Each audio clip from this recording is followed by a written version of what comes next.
मनुष्यत्व, दूसरा धर्म श्रवण, तीसरा विशिष्ट श्रद्धा और चौथा संयम पूर्ण परमार्थ। मनुष्य शरीर ये किसी कर्म के फल से नहीं मिला है, भगवान की कृपा से मिला है। कबहू करी करुणा नर देही, देत ईश बिनु हेतु सनेही। बड़ी कृपा, दुर्लभो मानुषो देहो, जगह जगह शास्त्रों में आया है। मनुष्यत्व, बड़े भाग्यशाली जिनको मानव देह की प्राप्ति हुई। मानव देह प्राप्त करके दूसरा महाभाग्य सत्संग, धर्म श्रवणम, धर्म शास्त्र से युक्त सत्संग। मनमानी एक दक्षिण की वार्ता, एक उत्तर की वार्ता, कोई तुकतान ही नहीं मिल रहा। क्या कहना चाहते समझे में नहीं आता, बताना क्या चाहते हैं। तस्मात् शास्त्रम प्रमाणम थे, शास्त्र प्रमाणित महापुरुषों से प्रमाणित जो वाक्य उसे सत्संग कहते हैं। अपना अनुभव, शास्त्र सम्मत महापुरुषों के अनुभव, इन्हीं की चर्चा को सत्संग कहते हैं। मनोरंजन को सत्संग नहीं कहते। धर्म श्रवण सत्संग, ये बड़ी दुर्लभ बात है। मनुष्य शरीर मिला और सत्संग मिला। अब सत्संग में अगला है श्रद्धा, जो सुना उसको धारण किया। जो मनुष्य शरीर प्राप्त करके अवनीत स्वभाव के होते हैं, उद्दंड स्वभाव के होते हैं, ना उनको नमन भक्ति आती है, ना उनको, एक उद्दंड स्वभाव। ऐसे सत्संग में जाकर भी कुछ लाभ नहीं ले पाते। खलऊ करें भली पाई सुसंगु, मिटे न मलिन स्वभाव भंगु। वो अभिमानी जन, वो दुष्ट स्वभाव वाले, भगवान की कृपा हुई, साधु दर्शन साधु संग, लेकिन वो लाभ नहीं ले पाते। अवनीत को विपत्ति ही मिलती है, भगवत संपत्ति नहीं। अवनीत को, दुष्ट स्वभाव, उद्दंड अभिमानी को दुर्दशा ही प्राप्त होती है। जो विनीत है वही शिक्षा को प्राप्त कर पाता, विनयशील नम्र।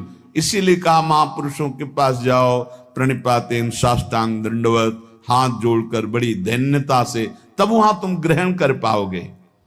अंजलि चढ़ाकर माथे पर हाथ रखकर सम्मान प्रदर्शित करते हुए मन वचन शरीर से विनयवनत होकर के तब सत्संग का लाभ लिया जाता है।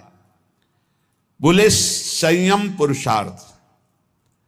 अब जो सत्संग में सुना पूर्ण विश्वास के साथ, वैसे ही संयम और खूब परमार्थ का पुरुषार्थ, जान लगा करके एक बार जैसे कहा, दांती पीसते हुए कमर कस के हमको चढ़ जाना इस चढ़ाई पर। निरंतर नाम जप, निरंतर भजन, असत आचरणों का त्याग।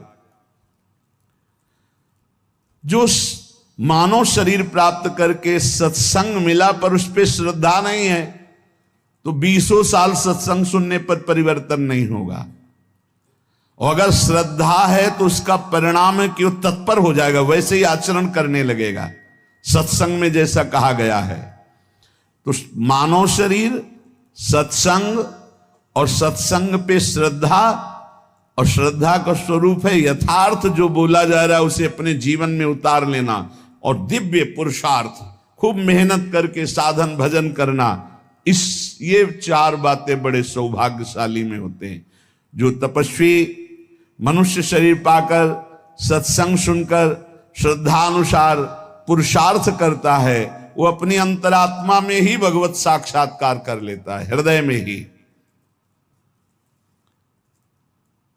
जो प्रमादी पुरुष होता है वो धन का केवल चिंतन करता है कि चलो सत्संग में चलते, कोई उपाय मिले जिससे धन मिल जाए। सत्संग करते हैं धन के लिए, सत्संग सुनते हैं धन के लिए।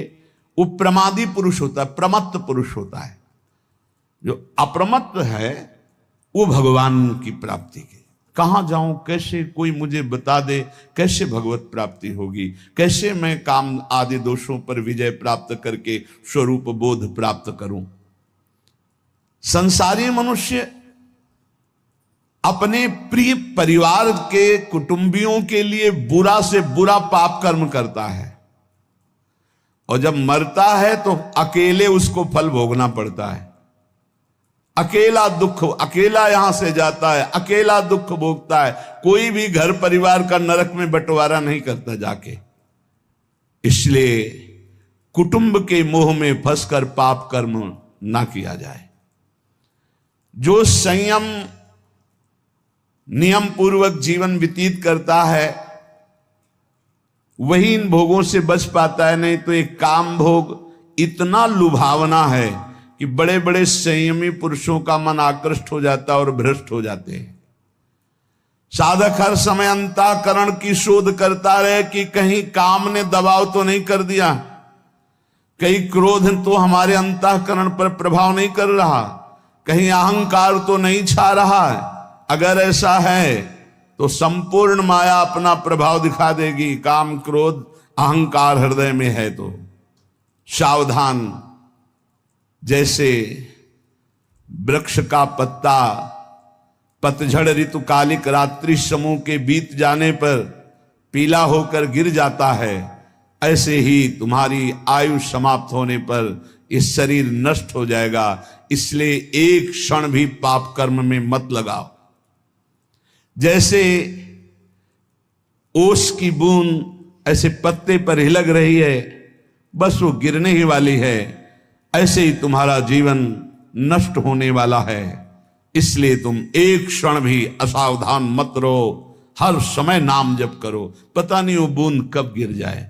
जैसे पानी का बुलबुला बस फूटने वाला है, जितने सेकंड टिका हुआ है, ऐसे ही तुम्हारा शरीर नष्ट होने वाला है। जितने श्वास टिकी हुई है बस क्या करो। इसलिए तुम एक क्षण भी असावधान न रहो, हर समय राधा राधा कहो। अनेक प्रकार के विघ्नों से युक्त अत्यंत अल्पायु है। इस अल्पायु वाले मानव देह को प्राप्त करके बहुत शीघ्र भगवत प्राप्ति कर लो, एक क्षण भी प्रमाद न करो। जैसे कमल शरत काल के निर्मल जल को भी नहीं छूता, अलिप्त रहता है, उसी प्रकार तू संसार की समस्त भोगासक्तियों से अलिप्त रह। कोई भी स्नेह बंधन तुझे विवश न कर पावे। क्षण भर भी प्रमाद मत कर, निरंतर भजन कर।